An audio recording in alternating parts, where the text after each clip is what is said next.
मेरा नाम अमू है। हमारी जमीन ज्यादा नहीं है, लेकिन हमारी इससे कुटी से रहा है। हम इससे प्यार से जोतते हैं। उत्तर भारत के एक छोटे कृष्ण खून से करता आया था। उनके पास ज्यादा जमीन नहीं थी, लेकिन उनसे खेती करता आया था। राहुल बचपन से ही खेतों में पिता साथ जाता, कभी हल पकड़ता, कभी बैलों को पानी पिलाता, तो कभी मेड़ पर बैठकर सपने देखता। लेकिन गांव की हालत अच्छी नहीं थी। बरसात कभी समय पर नहीं आती, खाद महंगी होती जा रही थी और फसल का दाम हमेशा कम मिलता है। कर्ज बढ़ने लगा। साहूकार रोज घर के चक्कर काटने लगा। मैं अभी तक पूरा कर्ज नहीं चुका पाया हूँ, पैसा दो। बेटा, मेहनत वही कर जो समझदारी से की जाए। आज का किसान पढ़ा लिखा होना चाहिए।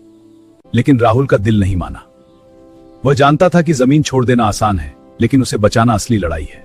राहुल, ड्रिप सिंचाई से पानी की बचत होगी। हाँ, और जैविक खेती से मिट्टी अच्छी रहेगी। बिल्कुल, अब तुम भी आजमाओ। हाँ जरूर सीखूंगा। अब खेती से कुछ नहीं होगा, शहर चला जा। लेकिन मेरी जमीन, मेरा खेत छोड़कर कैसे जाऊं? वो सब छोड़, मुझे सोचने दो।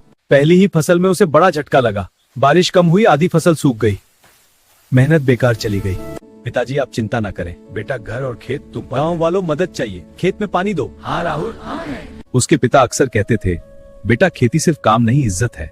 अगर इसे समझ गया तो जिंदगी समझ जाएगा। यही बात रामू के दिल में बैठ गई। खेती के वीडियो देखता हूँ, सरकारी योजनाओं के बारे में पढ़ता हूँ। हाँ बताइए सर। मैंने तय किया है कि अपनी जमीन का आधा हिस्सा पारंपरिक खेती के लिए। पारंपरिक खेती हमारी जड़ें और आधुनिक खेती भविष्य है। चलो शुरू करें। उसने ड्रिप सिंचाई लगवाई, फसल न बढ़ी। रासायनिक खाद कम की, गोबर और जैविक खाद का इस्तेमाल बढ़ाया। ये नया करता है। बस एक नई कोशिश। शाबाश रामू, तुमने दिखा दिया। 6 महीने बाद उसकी सब्जियों की फसल तैयार हुई। इस बार वह मंडी नहीं गया, सीधे शहर के व्यापारियों से संपर्क किया। माँ, हमारी जमीन हार नहीं मानेगी। धीरे धीरे रामू की आमदनी बढ़ने लगी। उसने कर्ज चुकाना शुरू किया। अब वही लोग जो ताना मारते थे, सब मिलकर युवाओं को जोड़कर सब मेरी जुहात मुनाफा बढ़ा। एक दिन रामू को जिला स्तर पर, मैं इस पुरस्कार के लिए बहुत आभारी हूँ। यह मेरी मेहनत, धन्यवाद। मैं कोई बड़ा आदमी नहीं हूँ, मैं बस वही किसान हूँ जिसने हार मानने से इनकार कर। धन्यवाद मेरे प्यारे गांव वालों। बहुत अच्छा किया बेटा। आज रामू सिर्फ किसान नहीं, वह उम्मीद की मिसाल है। उसकी कहानी हमें सिखाती है, खेती कमजोर नहीं, सोच पुरानी हो सकती है। किसान अगर सीखे हालात, जमीन से जुड़ा इंसान कभी अकेला नहीं होता। अरे सुना क्या, राहुल की शादी हो गई। क्या? राहुल की? कब हुआ ये? राहुल वही मेहनती किसान था जो सुबह सूरज उगने से पहले खेत पहुंच जाता और अंधेरा होने पर घर लौटा। राहुल की शादी पास के गांव की एक सीमा पढ़ी संस्कारी लड़की सीमा से हुई। यही मिट्टी हमारी असली दौलत है।